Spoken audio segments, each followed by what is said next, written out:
So far, we have been talking a lot about parenting toolkit. Why is it important? Who should care about parenting? But what is parenting in the first place? In this video, I'm going to share with you my definition about parenting, and then we're going to break it down to 4 different parts that I'm confident you'll find at least 1 or 2 parts that are new to you, and if you understood them, they can take your parenting to the next level. So what is parenting? Parenting is the job of fulfilling the different needs and wants of your child throughout his different life stages. Let me say it again one more time. Parenting is the job of fulfilling the different needs and wants of your child throughout his different life stages. We're going to break down that definition into 4 parts: the job, the needs, the wants, and the different life stages. So let's start with the job part. I struggled so long to differentiate between being a parent and being a father myself. What is the difference between the 2 words? Both mean having a kid. Both mean raising a kid. But there has to be a difference. And the distinction that I came up with and answered my question was that being a father is my title, while being a parent is my job. Just like a CEO of a company, this is his title. But leading that company to a successful future, this is the job any CEO should be doing. Another example could be the physician. This is my title. But treating patients and caring about them, this is the job any physician should be doing. So, being a father or a mother, this is the title. This is what you are in that company, while being a parent, this is your job. This is what you do in that company. And when you think about this, not all fathers and mothers can be considered parents. Just because they have their own kids doesn't make them parents, unless they are involved in the parenting process. Otherwise, or if they are not involved in that parenting process, they are the passive parents we referred to in the introduction of the first part. And I think you don't want to be that parent. I don't think that you want to be a passive parent. Just imagine a CEO who's enjoying the title more than the leading job.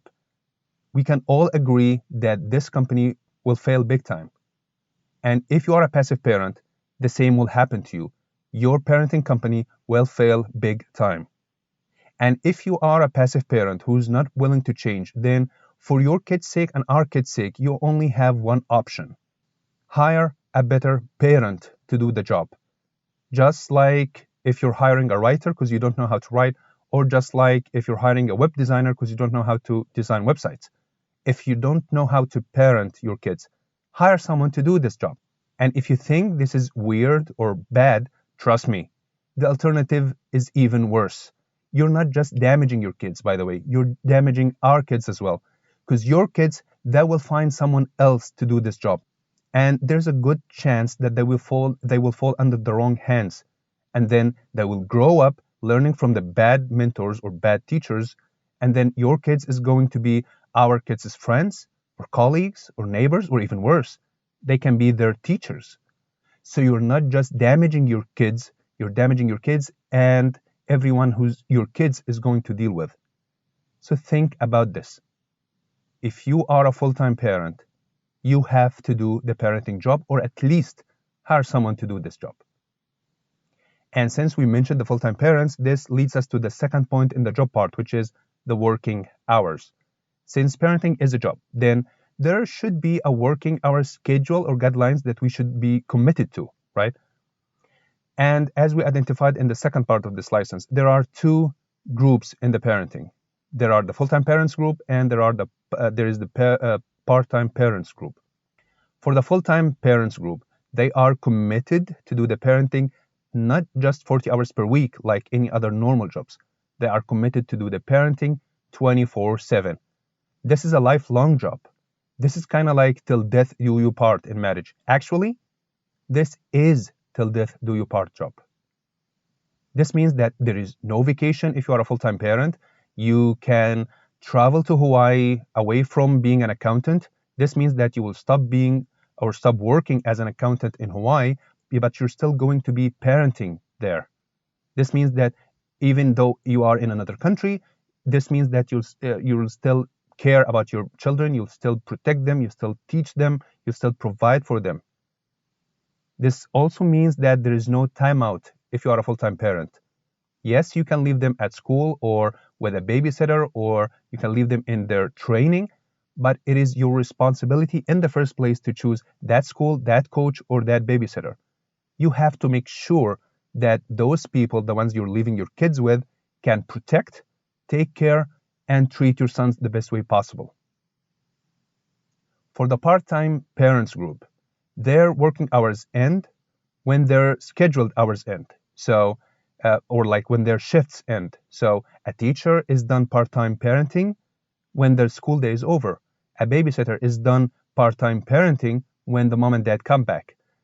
Same with a passenger. Even if there's a stranger dealing with kids, they are part-time parenting when those few moments pass by. So in those few moments, they, as we agreed in the second part, they should be, taking care of the things they should say or do to those children. Because one word from one person in 1 second can change the next 5 years of that child.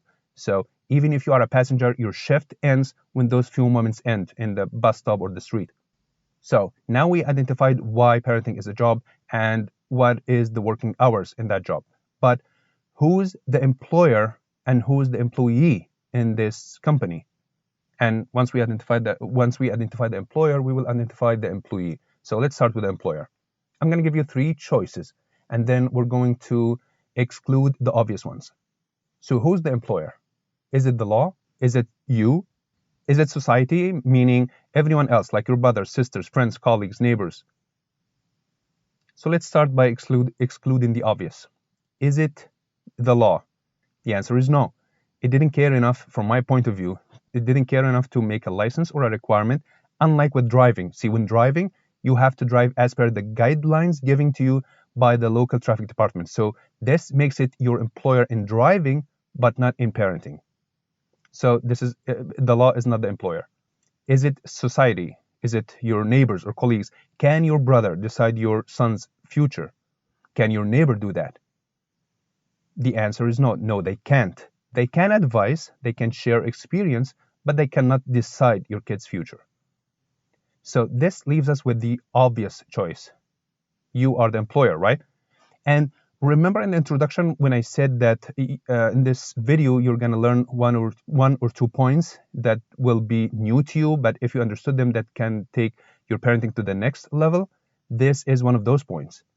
You are not the employer in that company. Yes, you contributed big time to the creation of your child, so you get to be a sponsor or a partner or a stakeholder. What I'm trying to say is that you can have a saying, but you don't get to decide for your child. You can advise him to go to law school or medical school, but it is his decision to make. So you're not the employer, your child, this is the secret option number 4, your child is the employer in this company. You are the employee whose job is to fulfill the needs and wants of that employer, the vision and mission and goals identified by that employer. I hope you get that. You are not the employer, you are the employee. Your child is the employer. You can advise your daughter to marry this guy or that guy, but she gets to decide whom to marry. And if you're not believing this yet, think about the children who abandon their own fathers or mothers. Maybe they don't feel safe with them. They don't feel secured with them. Maybe those parents are abusing those children. What happens is that those children abandon their parents. What happens is that those children literally fire those parents and hire someone else. So they find another ones who can support them and take good care of them and teach them and answer their questions. But the other way around is not possible. You as a father or a mother cannot change your son. You can't fire them, even if you gave up on them. You can add to them, obviously, but you can't fire them. So your child, if he can fire you, then this makes him the employer. And since you can't do that, you're just an employee. Even if you're working under a bad leadership, you're just doing your job and get it over with, right? And since your child is the employer, then let's find out the vision and mission and goals identified by that employer. Let's find the needs and wants of that employer. So what do your children need from you? Your children need to be loved by you. They need to be accepted by you for who they are, not who they should be. They need to be happy. They need to be healthy. They need to be safe and secured, both physically and emotionally. and they need to explore the world around them. So they will ask a lot, and they will need you to be patient about this and support this. And what do your children want from you? Well, your children want you to lead their own life the best way possible until they are old enough or adults enough so that they can lead their own life themselves. And they want you to support that leadership afterwards. Which leads us to the final part of the definition, the different life stages. See, as human beings, we go through different life stages from birth till death. But as far as parenting is concerned, from my point of view, there are two distinct life stages that matter in parenting: before adulthood and after adulthood. And this is in sync with what your children want from you. Your children want to lead their own life until they are old enough or adults enough. So this is the first stage, before adulthood. And in this stage, your job is mainly leading. And then your children, when they are adults enough, they want to take that leadership, and they want you to support that leadership. They want you to support by advising, mentoring, or counseling. So this is the second stage, which is after adulthood. And in this stage, your main job is to support their leadership. And since we're talking a lot about the word adult, then we better understand what turning into an adult means. From an age perspective, turning into an adult can happen around the age of 20. Let's put a duration to it. So we can make it 20 plus or minus 2 years. So this gives you a duration between 18 years old and 22 years old. So if your child falls under that age category, you can consider them an adult, and you can turn the leadership to them. But from my point of view, age is not enough alone. From my point of view, turning into an adult means being mature physically, emotionally, and intellectually. So your son has to be mature physically. The age falls under that category, along with the other biological changes that happen around that age duration. But most importantly, your son should be mature emotionally. So they should be able to identify their emotions. They should be able to manage and interact with emotions, either their emotions or others' emotions. Also, they need to be intellectually mature. So your son should show some signs of taking good decisions about life. So from my point of view, if you identify your son is physically mature, emotionally mature, and intellectually mature, then you can turn on the leadership to them, and you can start supporting. You can start the second stage of the parenting, which is supporting. That was it for today's video. Let me know in the comments below which points did you find interesting and you are willing to share with others. If you like this video, make sure to subscribe to our channel, where we discuss a variety of tools and toolkits that can upgrade your life. We are talking about parenting, productivity, learning, mindset, communication, any tool that can upgrade your life, we will be discussing in this channel. So make sure to subscribe now.